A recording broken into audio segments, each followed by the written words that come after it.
donne quand même une image plus positive de l'humain, Exactement. qui est assez négative dans le livre, en tout cas des intentions humaines.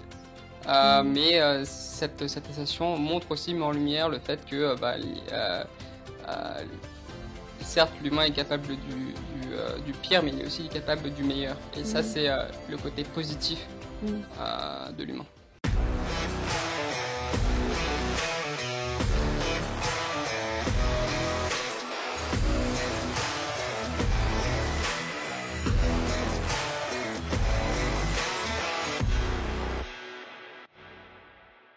Chers auditeurs et téléspectateurs, bienvenue dans votre rubrique Orak Vedberg qui vous est présentée aujourd'hui depuis la plateforme de FP92 TV à Paris. Aujourd'hui, je me présente avec un invité spécial avec qui j'ai beaucoup de conversations intellectuelles et qui m'est précieux. Et il est juriste de profession, c'est un fervent lecteur et il est aussi auteur de plusieurs articles sur The Muslim Vibe. Assalamu alaikum, Hasnain Abbas. Waalaikum salam. Bienvenue dans cette rubrique qui est dédiée à la vie des Franco-Pakistanais et du coup le rapport avec la culture que nous avons avec la culture pakistanaise. Et l'objet de notre discussion aujourd'hui, c'est un livre qui t'est cher à toi, qui t'est tout précieux. Et du coup, on va parler de Khuda Ki Basti. Et avant de parler de l'œuvre lui-même, peut-être qu'on peut parler de l'auteur. Et est-ce que tu peux nous présenter Shaukat Siddiqui? Alors, premièrement, merci de me donner l'opportunité de te présenter et de vous présenter une œuvre qui m'est chère, que j'ai lue il y a plusieurs années, que j'ai relue dans le cadre de cette émission. Et j'y ai pris autant de plaisir. Alors, je vais vous présenter rapidement, donc Shaukat Siddiqui, qui est un auteur né en 1923 et qui appartient à la troisième génération d'écrivains de romans modernes en langue ourdou, comprenant donc les géants de la littérature ourdou comme Quratullah Haider qui a écrit Qadariya ou Intezar Hussain qui a écrit Basti, qui fait partie de cette catégorie de légendes, on va dire. Donc il est né en 1923 à Lucknow. Puis il a émigré au Pakistan en 1950 et a commencé une nouvelle vie à Karachi, donc qui était considérée comme une ville de réfugiés. Parce qu'il faut savoir que après la création du Pakistan, c'est une ville dont la population a doublé en l'espace de quelques jours. Et aujourd'hui, c'est la ville la plus peuplée du Pakistan. Donc des réfugiés de toute l'Inde ont afflué vers donc la capitale côtière de ce nouveau Pakistan et qui s'est transformé pour fuir le danger, mais aussi parce qu'il y en a beaucoup qui étaient aussi à la recherche d'une qualité de vie meilleure. Donc la ville qui symbolisait beaucoup d'espoir, le commencement d'une nouvelle vie, malheureusement s'est rapidement transformé en un foyer de pauvreté, de corruption, de crimes et de sans-abri. Et donc durant ses premières années pakistanaises, Shaukat Siddiqui, donc lui aussi, il a été confronté à des graves difficultés économiques et il n'avait pas de source de revenus ni de logement. Donc il s'est joint à ces milliers de personnes qui étaient démunies, vivant dans la pauvreté et du coup il a fait l'expérience directe de la pauvreté et de la précarité en côtoyant ces personnes, en discutant avec eux. Donc l'occasion d'observer la pauvreté, la précarité et aussi la frustration de ces gens qui avaient tout abandonné pour un avenir meilleur. Et donc cette expérience tragique mais riche est devenue un moteur dans ces histoires, parce qu'il y a des thèmes qu'on retrouve constamment dans ces romans, comme le chômage, la corruption, l'exploitation, la dégradation, la débauche, mais aussi l'utilisation de la religion à des fins politico-économiques. Et c'est pour cette raison que cette œuvre, elle est non seulement bien sûr considéré comme une œuvre de fiction, mais surtout comme une œuvre sociologique. Hmm. Et parce que, en fait, les personnages Hmm. qui utilisent la langue, disons, un langage familier, et ces personnages sont inspirés des rencontres qu'il a fait, des discussions qu'il a pu avoir dans ces bidonvilles. Hmm. Donc c'est un témoignage quelque part historique. C'est peut-être aussi des histoires qu'il a vécues et des personnages qu'il a rencontrés. Et c'est Mhm. une concaténation de ces situations-là qui ont pu exister dans cette époque où il était aussi réfugié lui-même à errer dans ces bidonvilles. Exactement, en fait, pour moi, il a retranscrit Hmm. ce qu'il a vu de ses propres yeux à Exactement. travers un roman. Hmm. Et c'est un roman qui est extraordinaire.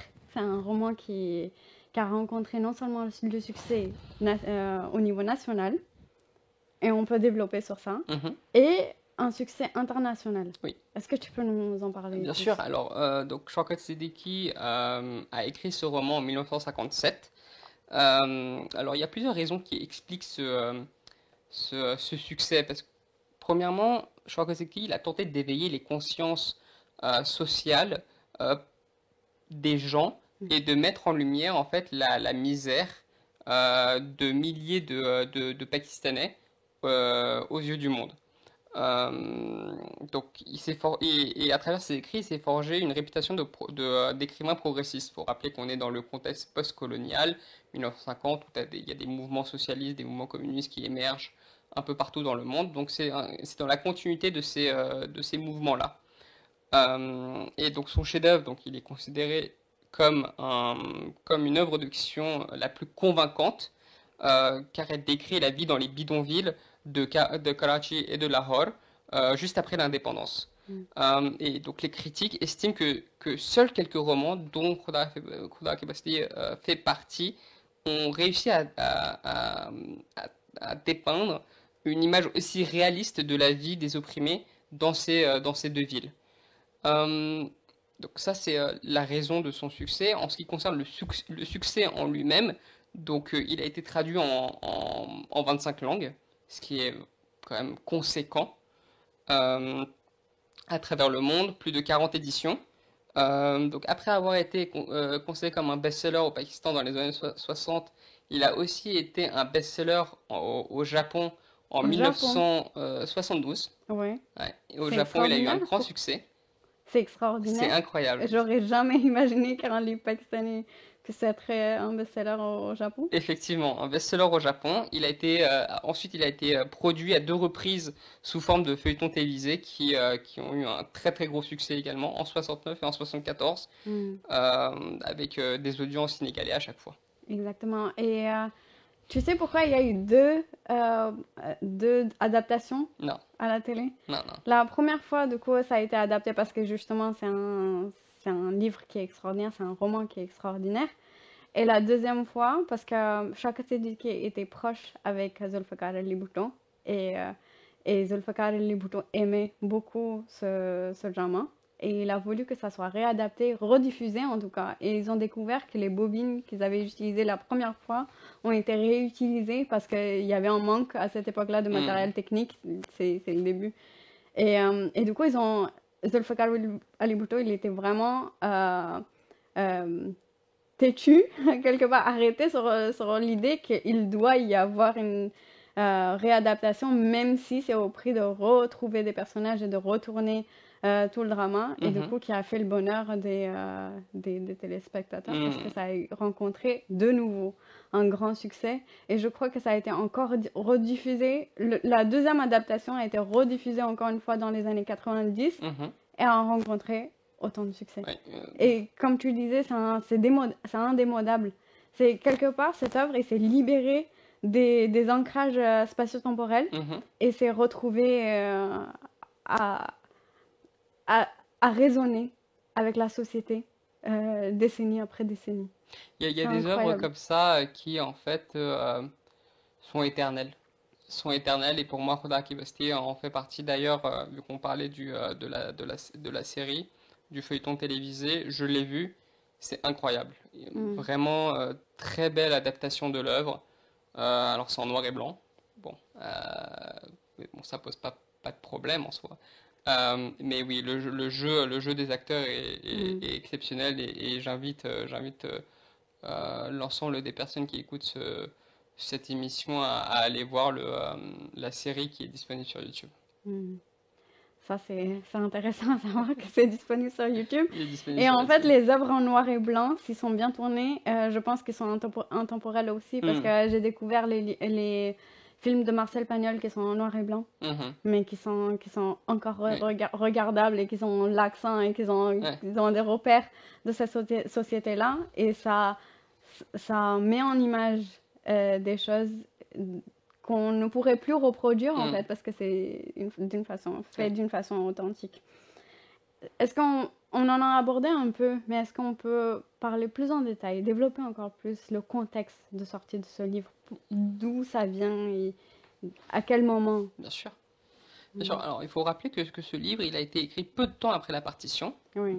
il est sorti en 57, seulement 10 ans après la Le partition. Pakistan est tout jeune. Il est tout jeune, effectivement, et a déjà quand même, en l'espace de 10 années, vécu beaucoup de choses.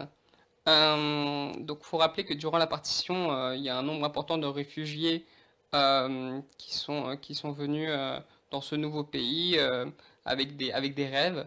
Euh, donc, avec des rêves, sachant qu'il y avait déjà une très large population de musulmans. Mm. Donc, dépourvu de ressources économiques et peuplé déjà, comme je l'ai dit, de millions de musulmans, Bengali, Sindhi, Punjabi, Baloch, Pashto, donc déjà présents dans les régions à majorité musulmane qui sont devenues le Pakistan. Le nouveau pays et le premier gouvernement a du mal à accueillir ces nombreux arrivants qui affluent à pied, en train et en bus. Et donc à Karachi, on les installe principalement à Karachi et à Lahore. Et les étendues de terre où étaient installés la plupart des réfugiés se sont transformés malheureusement, rapidement transformés en bidonvilles Mm. délabrés. Euh, donc au milieu des années 60, c'était devenu des bidonvilles dépourvus même de comités les plus élémentaires, donc Comme l'eau comme l'eau, mm. comme absence d'un système Sanitaire. d'égout, Oui. manque de médicaments, D'infrastructure. d'infrastructures, Oui. de cliniques, d'hôpital. Mm. Donc l'eau courante n'était pas présente. Euh, donc pas d'école aussi, Pas pas d'école d'école aussi. publique ou très peu. Exactement. Les gens à cette époque-là, donc dans ces villes, ils gagnent péniblement leur vie en tant que travailleurs journaliers souvent. Et la majorité d'entre eux sont au chômage, donc ça crée vraiment des conditions sociales très compliquées.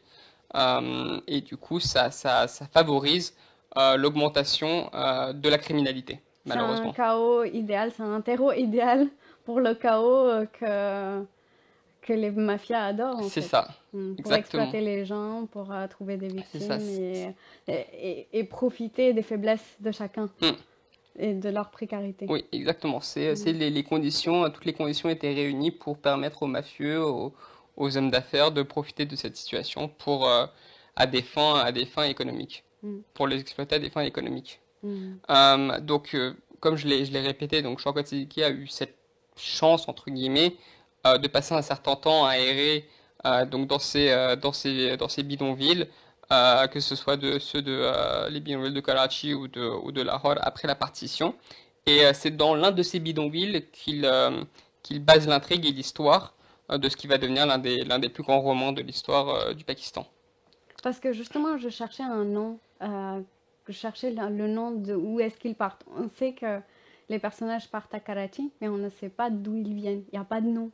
Ce bidonville Oui, n'a pas de nom. oui, oui, Et oui, c'est aussi, ça visibilise quelque part leur histoire. oui. Leur histoire ne porte pas de Oui. nom. Mhm. Manque de mots, Oui, en tout cas. c'est vrai, c'est vrai. Donc voilà, donc, comme je l'ai dit, donc le roman s'inspire d'un grand bidonville à Karachi, donc qui a vu une large population de Urdu-speaking refugees s'installer donc dans cette zone. Et ce qui frappe en fait, ce qui est frappant dans ce livre, c'est que de la manière comment, de manière réaliste et sans dramatisation de la vie, il arrive à décrire, si tu veux, le quotidien des gens, la misère sociale et morale des gens. Il faut rappeler aussi dans ce contexte-là que malgré les conditions difficiles, de nombreux parents aspirent à ce que leurs enfants aillent à l'école, mais malheureusement, les conditions économiques, la précarité, euh, fait que ces enfants doivent rapidement gagner leur vie pour aider les familles dans le besoin. Donc arrêter l'école et subvenir aux besoins de la famille.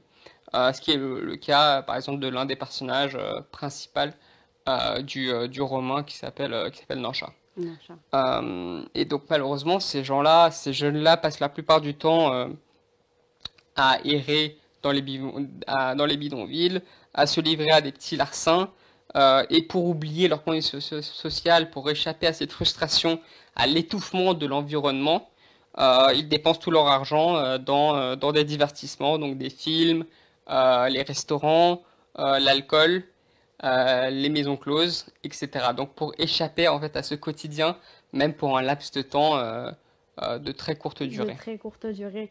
Et je rajouterais que je trouve ça vraiment prenant et très beau dans ces auteurs-là, parce qu'ils ont voulu juste décrire la réalité. Ils n'ont pas voulu rajouter du maquillage pour rendre ça beau ou Oui, attractif ou tragédique, enfin, ou rendre ça vraiment tragique. mhm, C'est juste la réalité. exactement. C'est beau, par moments c'est beau, par Mhm, moments c'est dans les relations, dans la oui, solidarité, dans les sentiments. oui, On sent que c'est vrai, c'est très réel. Et il n'y a pas de danse d'ajout. mm, C'est des situations qui peuvent se passer. Mais quand il parle de la misère, il note rien non plus. oui, C'est vraiment ça qui s'est passé et il te raconte. Et j'ai beaucoup fait le parallèle entre Les Misérables, où Jean Valjean est juste sanctionné pendant 19 ans pour avoir tenté de voler un pain pour nourrir ses enfants. mhm, Et ou un mot passant qui est écrit sur Boule de Suif, qui est une prostituée de profession et qui s'enfuit dans la guerre en France. Et que ses compagnons de voyage commencent à traiter différemment. Et c'est vraiment des situations qui pourraient se produire encore aujourd'hui comme ça. oui, Même si ça a été écrit, ça a été décrit, mhm, ça a été témoigné, ça a été célébré, mais c'est des comportements humains qui ne changent pas. mhm, Et c'est quelque part ça aussi qu'il veut partager, oui, oui, quand même oui, comme oui, ça. je suis tout à fait Et d'accord. tu parlais de Nocha qui n'étudie pas, mais son frère Anou, lui, il est à l'école pour le Oui, moment, oui, mais on sent pas pour longtemps. Et il y a un autre personnage, Salman, qui lui est un étudiant, donc ça veut dire qu'il a passé sa matriculation. mhm, Mais même lui, il n'a pas l'environnement. En fait, tout est là pour aller mal. Et lui aussi, il tombe dans l'addiction et il n'arrive pas à étudier alors qu'il a l'argent. Ses parents font, il vient d'un village, il veut étudier, mais il va tomber dans la drogue oui. et pas pouvoir continuer. Mais ce qui est très intéressant dans ce livre-là, je trouve, c'est que indépendamment de la classe sociale des personnages, par exemple, Raja qui est un mendiant, donc Mm. lui il appartient à une classe sociale différente. Nansha, certes, il vit dans une certaine précarité, mais il a quand même un toit, donc il appartient aussi à une classe sociale C'est différente. hand to mouth. Hand Mm. to mouth, exactement. Mm. Salman qui appartient à la classe Un moyenne, peu plus un confortable, peu plus ouais. confortable, lui aussi, donc il vient d'une classe sociale différente. Mm. Et ce qui est incroyable, c'est que, indépendamment du fait que ces trois personnages euh, appartiennent à une classe sociale différente, ils se rencontrent, ils se côtoient, et malheureusement, ils sont victimes des mêmes personnes. Mm. Donc, de cette société de cette élite, de cette bourgeoisie qui exploite les gens, qui manipule les gens, qui profite des faiblesses, de la vulnérabilité des gens, à des fins personnelles. Exactement. Alors, on va un peu plus en détail dans le livre. Qu'est-ce que Mhm. tu en as pensé? Pourquoi ce livre est particulier pour toi et quel est ton commentaire sur ce livre? Alors, Vu que tu l'as lu plusieurs fois, vu et relu. Alors pour moi, ce qui est frappant dans ce livre, c'est que, bien sûr, sa beauté, mais aussi son réalisme. Mm, Parce que les observations de Shaukat Siddiqui, elles sont toutes exprimées de manière impersonnelle, mm, objective, mais surtout, moi ce que je trouve ça très très bien, sans jugement moral. C'est-à-dire qu'il aurait pu très bien dire, ah, c'est pas bien de fréquenter ce genre d'endroit, c'est pas bien de se comporter de cette manière-là, etc. Il a juste exposé le comportement des gens, il a juste retranscrit ce qu'il a pu voir dans le mm. quotidien des gens, mais sans émettre un quelconque jugement moral. Exactement. C'est ça que je trouve très très beau Oui. dans l'œuvre de Shaukat Siddiqui. Je vais juste rajouter Ouais. sur ce point-là, par exemple, les garçons Nosha et Raja, ils vont voir des films et les films qu'ils vont voir, c'est des films érotiques en fait. Mm, C'est pas quelque chose qui est censé leur donner de l'espoir ou développer des rêves mm, ou leur donner de mm, la compétitivité pour mm, dire tu vas avancer, il faut que tu améliores ta vie. mm, En fait, c'est un boucle qui s'entretient aussi. mhm, Ils vont aller s'enivrer, mais Shaukat Siddiqui décrit, et ça, s'enivrer, une activité dans le Pakistan qui est tout jeune, qui a été, qui a été revendiquée pour l'islam, pour les musulmans, cohabite dans ces conditions de vie-là, l'alcool. mhm. Et il décrit, tout simplement. C'est ça. Et ça, je trouve ça super beau. Mm, Il ne se censure pas, en fait. oui. Il n'essaie pas de donner ou fabriquer une Oui. image.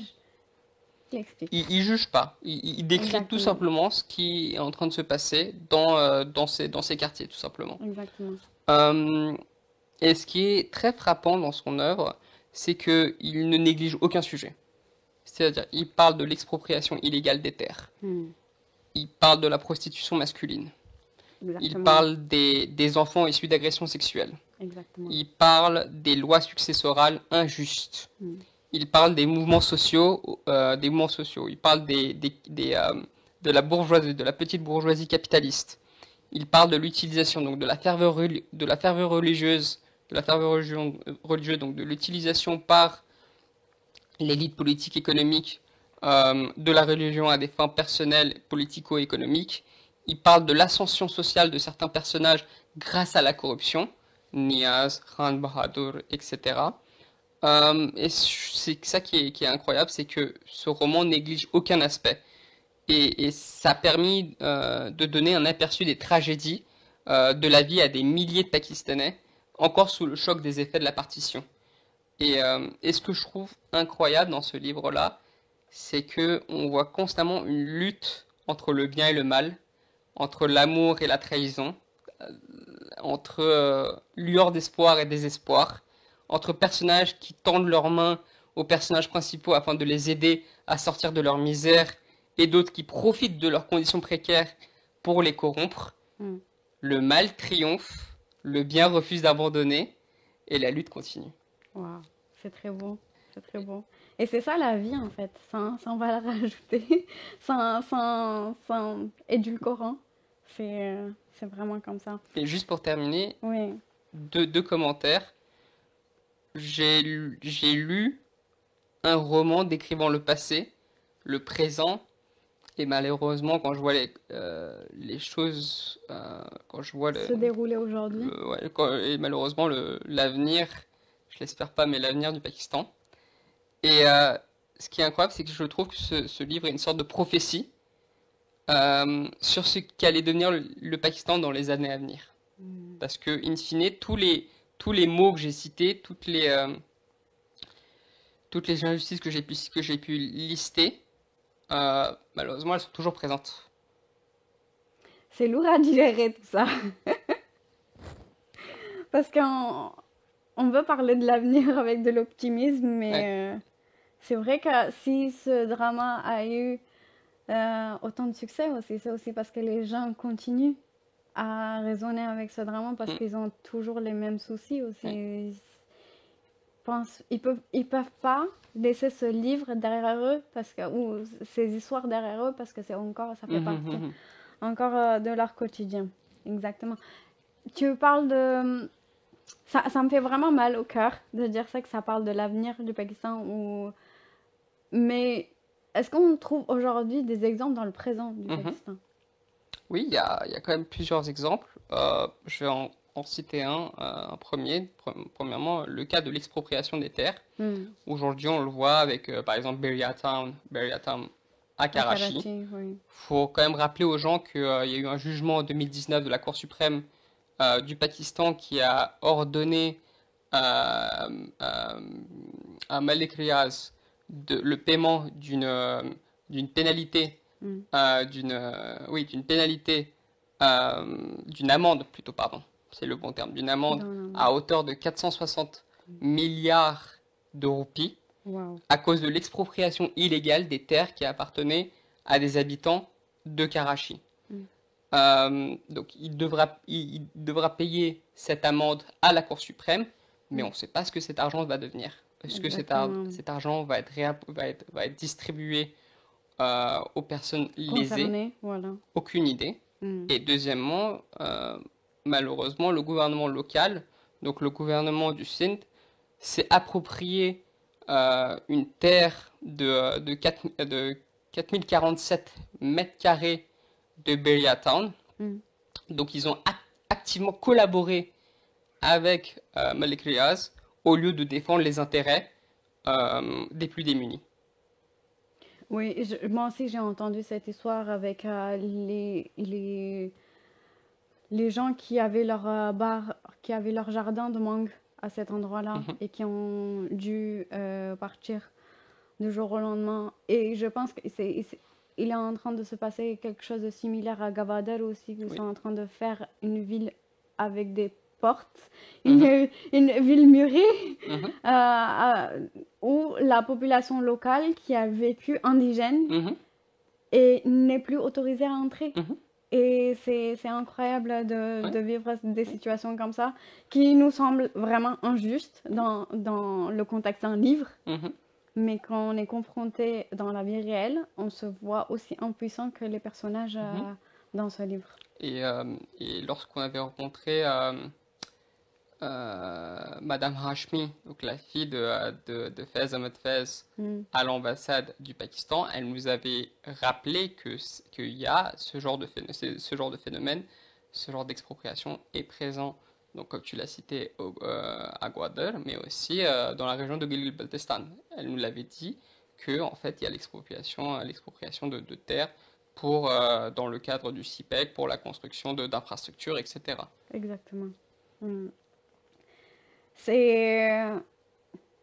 J'ai vu parce que je suis passée vers ces sites-là et pour monter dans le nord et on voit que dans la construction, il y a des habitations qui sont à côté et qui seront compensées, je ne sais pas comment, mais pour l'instant, il y a des habitations qu'on sait pour sûr qui vont être Délocalisé? qu'ils vont devoir être localisées parce qu'ils vont être impactés par le flot d'eau qui va s'arrêter à ces barrages. Mhm.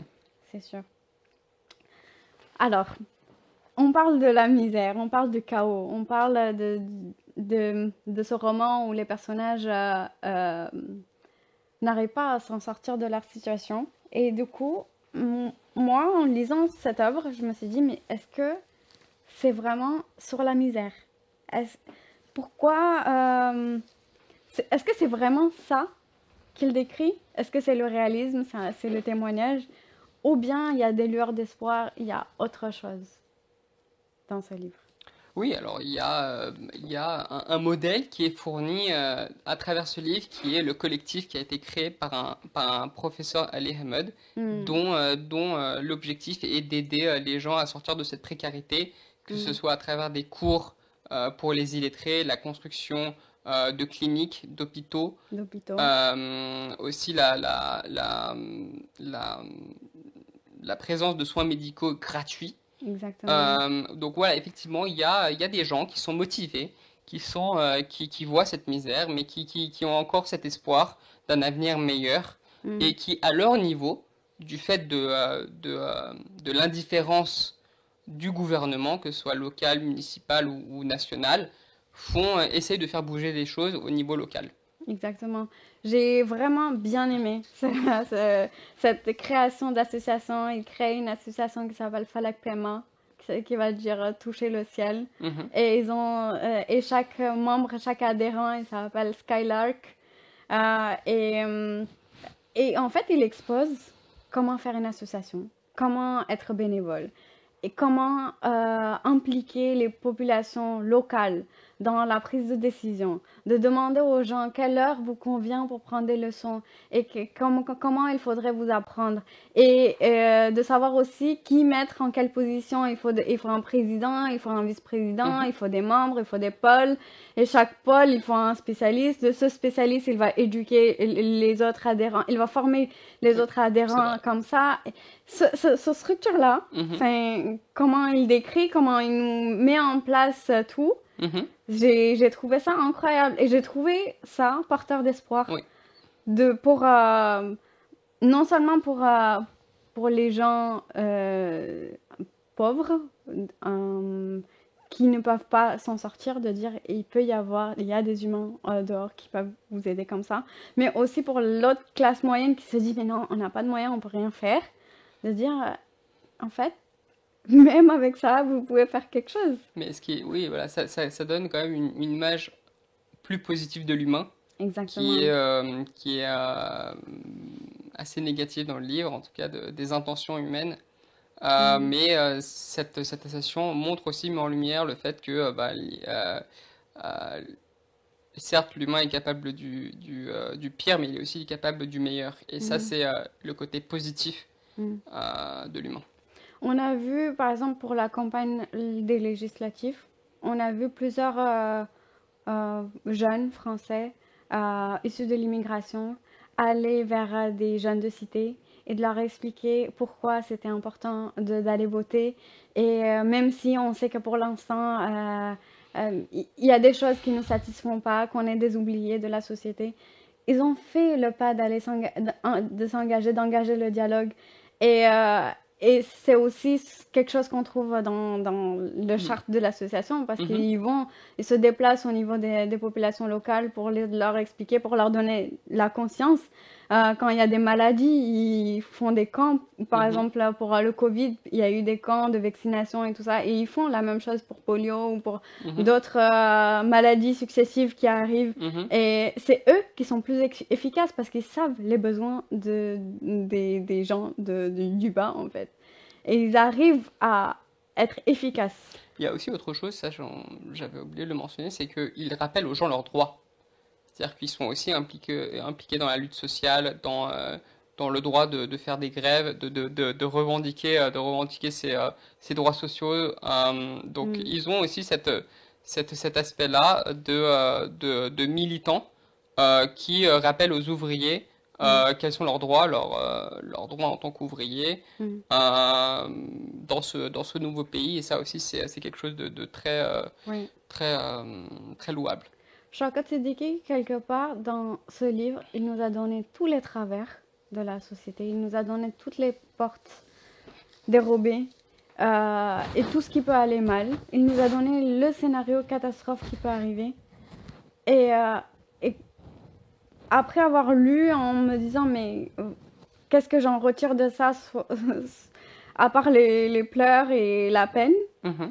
je me suis dit, en fait, c'est un cheat code pour nous dire tout ce qu'il faut éviter, Mhm. tout ce qui peut aller mal. Mhm. Et là, à chaque fois où il y aura des gens pour vous faire du mal. Et cette association fait des miracles auprès des sociétés de la classe populaire et des, vraiment au niveau des gens. Mais pourtant, elle est décrédibilisée et détruite avec des manipulations médiatiques, relationnelles, politiques. Est-ce que tu peux nous dire, tu peux développer sur ça, cette relation que la religion et la politique euh, est, est maintenue en fait quelque part? Mhm. Alors, par rapport à ce que j'ai pu dire quand j'ai dit que ce livre était une sorte de prophétie Mm. sur ce qu'allait devenir le Pakistan et ses travers. Donc j'ai dit par exemple, j'avais cité l'expropriation des terres, mais il y a aussi le phénomène qu'on retrouve malheureusement dans toute l'histoire du Pakistan, c'est l'utilisation de la religion à des fins économiques et ou politiques.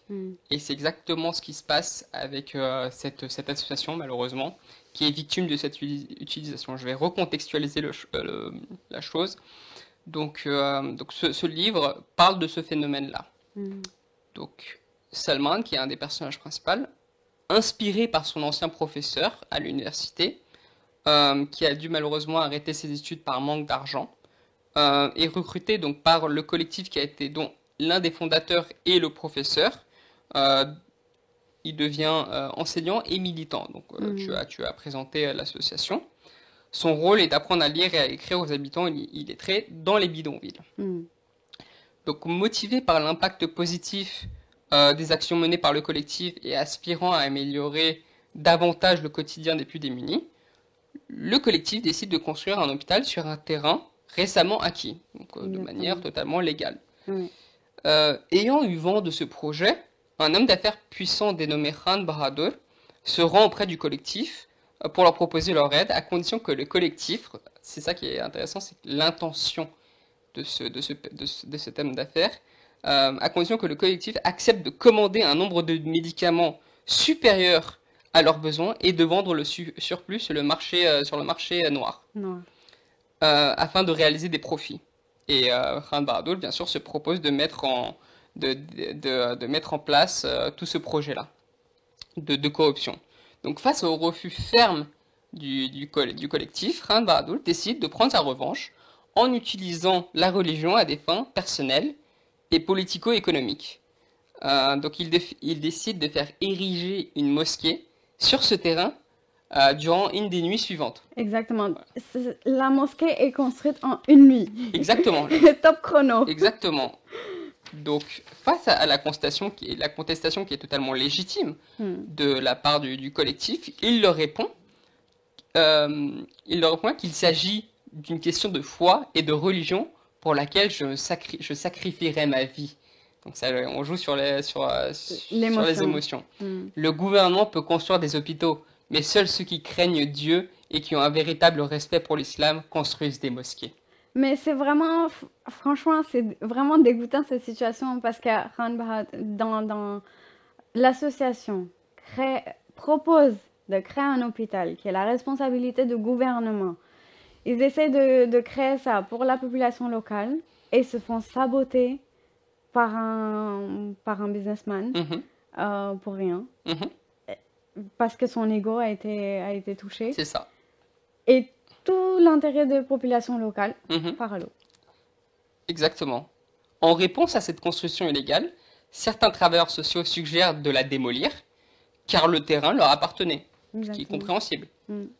L'un des responsables, Fahimullah, donc l'un des membres de l'association, dit que cela risque d'enflammer les passions religieuses des gens. Et c'est dans ces mots de sagesse de Fahimullah que la principale ligne de fracture de l'avenir du Pakistan est ainsi révélée, pour moi. Donc, alors que les habitants locaux, donc ceux pour qui cet hôpital allait être construit, Khan Bahadur réussit à les brainwasher, exactement, à laver leur cerveau en utilisant la religion, comme je l'ai dit, à des fins politico-économiques, notamment en s'appuyant sur ils appellent ça un maulvi, donc on va dire un prêcheur religieux, ça comme ça, qui à travers son discours enflammé légitime l'action totalement illégale de Khan Bahadur. Je vais citer le texte. Donc là, c'est le Maulvi qui parle. Mes amis, ce n'est pas une affaire qui parle à une foule de plusieurs centaines de personnes. Mes amis, ce n'est pas une affaire ordinaire. Elle est d'une importance pour nous. Si nous avions la chance d'avoir non pas une vie, mais 1000 vies, nous les sacrifierons certainement toutes pour la protection de la maison de Dieu. Vous avez dû entendre comment nos fiers et vaillants musulmans de Karanpur sont devenus des martyrs pour défendre leur mosquée. Pour chacun de ceux qui sont tombés sous la grêle des balles, 10 autres sont venus à la rescousse. Allah, Allah, quels musulmans ils étaient, quelle gloire de s'être soumis à la main du massacreur pour préserver leur foi et leur religion. Ce n'est pas de l'histoire, cela s'est passé à notre époque. Aujourd'hui, des forces tentent d'ébranler notre foi en Dieu. Elles veulent mettre à l'épreuve notre foi inébranlable. Elles veulent renverser notre mosquée et que Dieu nous préserve, elles projettent de démolir la maison même de Dieu. Allez-vous, mes frères, leur permettre de faire de notre mosquée un martyr? Votre foi en l'islam peut-elle se soumettre à leurs mauvais desseins? Il interrompt son discours enflammé et lance un regard à ses fidèles qui répondent spontanément: Jamais, Jamais, jamais, jamais. nous laisserons jamais faire ça. Le Maulvi poursuivit: Mes frères en islam, vous devriez être reconnaissants envers notre ami Khan Bahadur Farzan Ali. Grâce à lui, grâce à qui cette mosquée a été construite sans relâche. Khan Bahadur incline la tête en signe d'humilité. Ensuite, la foule était dans un état d'extase vertueuse qui crie Allahu Akbar, Allahu Akbar. Exactement. En fait, ça permet de manipuler la foule, de leur complètement retourner la tête. Ils sont perdus parce qu'ils savaient que l'hôpital était bon pour eux. Ils savaient qu'ils allaient construire, ils allaient même aider à la construction. Et dans un discours, par un Maulvi qui est un beau parleur, mais qui n'a pas l'éducation d'un Maulvi, qui a été mis par là, parachuté par Khan Bahadur ici, et du coup qui parle pour lui défendre. En fait, il se fait avocat de Khan Bahadur. Et tout le projet est saboté. Tombe à l'eau. Et ce qui est dingue, c'est qu'il continue sur cette voie, Khan Bahadur. Je pense qu'il anticipe déjà la participation aux élections municipales. Exactement. Parce que beaucoup d'hommes d'affaires aussi rentrent en politique pour pouvoir, malheureusement, augmenter leur défendre corruption. Leurs intérêts. Défendre leurs intérêts, mais surtout accentuer ce niveau de corruption à travers la politique. Donc grâce à la distribution de pots de vin, donc il décide de participer aux élections municipales comme le fait le collectif. Malheureusement, comme ceux qui liront le livre verront, il détruit les infrastructures du collectif, de l'association bien sûr, et à travers des pots de vin, donc distribution de 10 roupies par vote, distribution de repas, utilisation de la ferveur religieuse des habitants toujours à des fins politico-économiques. Je précise juste que 10 roupies, à cette époque-là, c'est énorme. C'est par exemple le loyer. Ça représente le loyer dans le logement. Donc grâce à tout ça, il remporte les élections municipales, auxquelles il décida de participer en battant le collectif, de manière totalement injuste, parce qu'il détruit l'ensemble des infrastructures en amont grâce à un mob du collectif. Oui. Et il le fait, donc il décide de participer aux élections, non pas pour améliorer la vie des gens, mais pour s'enrichir illégalement. Exactement. Et juste, j'aimerais encore une nouvelle fois citer rapidement le discours de l'un des discours prononcés lors de l'un de ses meetings politiques, donc par un de ses supporters qu'il a embauché pour ce genre de discours. Donc Khan Bahadur est un chef fidèle de son peuple. C'est un musulman sincère et véritable. J'aimerais surtout citer, c'est un musulman sincère et véritable. Il portait dans son cœur une forte conviction et un désir ardent de veiller aux intérêts des pauvres, pour lesquels il était prêt à sacrifier sa richesse. Un vrai représentant de la classe ouvrière. Cette réunion a été convoquée par sa générosité sans faille et d'autres plus glorieuses à les suivre. Il est le seul candidat digne du vote de ceux qui ont bénéficié et bénéficieront encore des efforts inlassables. Donc encore l'utilisation de la religion à des fins économiques et politiques. Et le discours est vraiment bien, en fait. Le discours est vraiment bien, si c'est vrai. Oui. Et encore... Là, c'est pas vrai. Oui, c'est totalement faux, et c'est dingue comment il joue sur les émotions des gens, parce qu'on notera à travers ces deux discours non seulement l'utilisation, donc comme je l'ai dit, de la religion à des fins politico-économiques, mais également l'hypocrisie des habitants qui tombent dans le panneau et qui sélectionnent une personne non sur la base de son niveau de piété affiché, parce qu'on met beaucoup l'accent sur le musulman sincère, véritable, défendeur de l'islam, mes amis, mes chers fidèles. Donc on met l'accent sur sa soi-disant piété et on le juge en fonction du fait qu'il soit musulman sincère, soi-disant sincère et véritable, et non en fonction de ses actes, de ses engagements, de ses accomplissements, de son honnêteté et de ses principes. Et donc, c'est-à-dire quoi? C'est-à-dire que les habitants accordent plus d'importance au fait qu'un candidat soit, soi-disant, un bon musulman, en apparence que cette personne soit intègre. Exactement. Et c'est ça qui est le... Enfin, c'est grave. Mais est-ce que dans leur situation, être intègre, c'est pas un luxe aussi? Parce qu'ils ont 10 roupies. 10 roupies, c'est pas rien. Et c'est les 10 roupies qui leur parlent.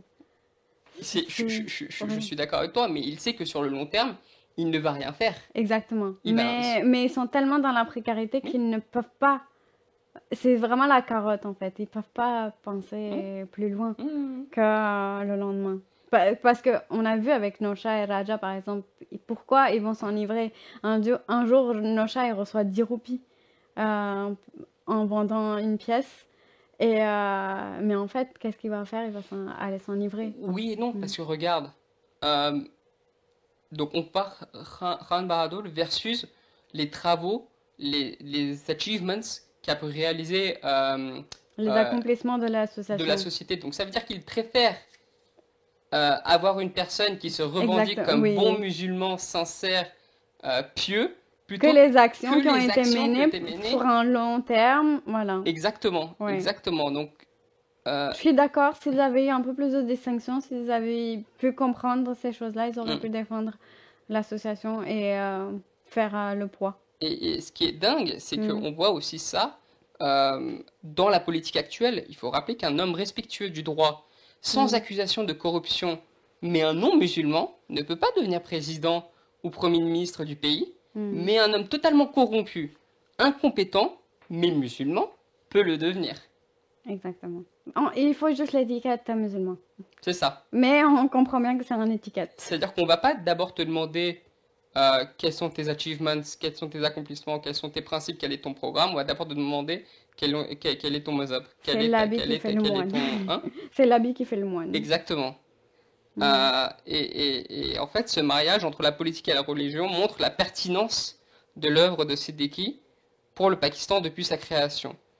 Et en fait, nous avons eu par la suite l'utilisation de la religion à des fins religieuses à de nombreuses reprises sous différentes formes par la suite dans toute l'histoire du Pakistan pour deux objectifs. Premièrement, faire oublier l'échec de la politique économique et sociale des partis qui font usage de cette corde, de cette religion à des fins personnelles, et aussi de se faire passer comme le meilleur des musulmans parmi l'ensemble des hommes et des femmes politiques, afin d'obtenir une légitimité et obtenir le vote de la population. Exactement. Est-ce qu'on trouve encore des exemples, des parallèles dans le Pakistan contemporain? Il y en a énormément. On pense par exemple à l'islamisation de la société pakistanaise ou des lois pakistanaises, des institutions pakistanaises sous IA, ou le souhait d'un des anciens premiers ministres de devenir Amir al-Mu'minin, se qualifier comme étant Amir al-Mu'minin, ou même l'utilisation de concepts de Riyasat et Madina, par exemple. Donc vraiment l'utilisation de l'islamic touch dans les discours politiques. Oui, exactement. Bien sûr, après, ça c'est documenté, hein, bien sûr, les discours haineux contre les minorités religieuses par les politiques pour être considéré comme un bon musulman. Et pour gagner le vote des gens, donc les minorités religieuses, il y en a beaucoup. Et enfin, par exemple, en 1974, l'amendement constitutionnel qui déclare les Ahmadis comme étant non musulmans. Donc voilà, pour gagner cette popularité, déclarer tout un pan de la société, comme étant non musulmane. Exactement, exactement. Il y a aussi d'autres exemples. En fait, malheureusement, les conséquences néfastes, terribles que peut avoir cette utilisation de la politique, de la religion à des fins religieuses, parce que ça justifie aussi des attaques. À partir du moment où les politiques ne les respectent pas, les religieux ne les respectent pas, ça peut aussi justifier des violences. Et comme l'a fait Khan Bahadur, on peut retrouver ce genre de phénomène dans le contexte actuel, c'est-à-dire dans un esprit de revanche, il a fait construire cette mosquée et menacé le collectif à travers le discours de l'imam, du Maulvi, mais aujourd'hui on voit aussi beaucoup de gens dans un esprit de revanche, qualifier de quelqu'un d'une minorité, d'une personne issue d'une minorité au Pakistan, notamment les chrétiens, de blasphème, de les lyncher. Et on a eu beaucoup malheureusement d'événements comme ça Sur un temps très court. sur un temps très court, donc sur 12 mois, au moins 3-4 événements comme ça, de les lyncher en public, de les brûler. On l'a vu aussi lors d'un expatrié, on se rappelle malheureusement un expatrié sri-lankais l'année dernière qui a été accusé de blasphème et qui a été lynché et brûlé vif. Exactement. Donc voilà les conséquences de l'utilisation de la religion à des fins personnelles, politico-économiques, parce qu'on légitime la violence. On va arriver bientôt parce que ça fait quand même beaucoup de temps, ça fait quand même 45 minutes qu'on parle de ce livre et je pense qu'il y a tellement à dire sur ce livre-là qu'on pourrait continuer, on pourrait en parler pendant des heures. Pour finir, j'aimerais que tu partages ton extrait le plus favori, un extrait le plus favori et qui court aussi, qui rentre dans notre temps. Donc, tu as une préférence Moi, j'ai une préférence pour le passage où Raja se sent pas bien. Mais on parle ici de ton extrait préféré de ce livre. Le dernier peut-être, la rencontre dernière rencontre entre Raja et de Nausha. Exactement. C'est celui-là auquel tu faisais référence toi ou... Non, moi je parlais de Raja quand Raja a des pensées suicidaires et se sent vraiment pas bien. Et je pense que c'est des sentiments par lesquels on passe à un moment donné dans notre vie.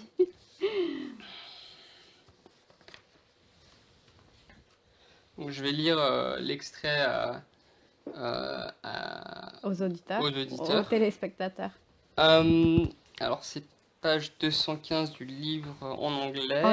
Juste pour recontextualiser, donc c'est Nausha et Raja qui étaient un duo, en fait, un duo des amis d'enfance qui sont partis à Karachi ensemble dans l'espoir d'avoir une vie meilleure, mais qui malheureusement là-bas, suite à de mauvaises fréquentations, se sont encore plus enfoncés.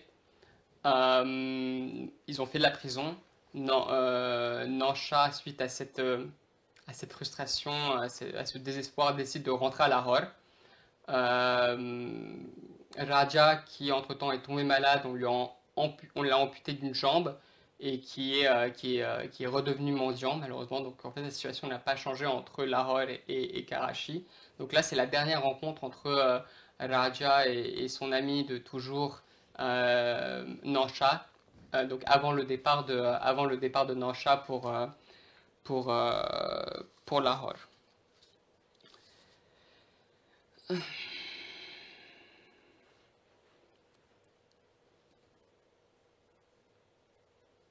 Donc Nausha qui rend visite à Raja. Donc well after midnight, Nausha was awakened by the barking of the mangy dog that bounded into the shelter to find refuge from the pouring rain.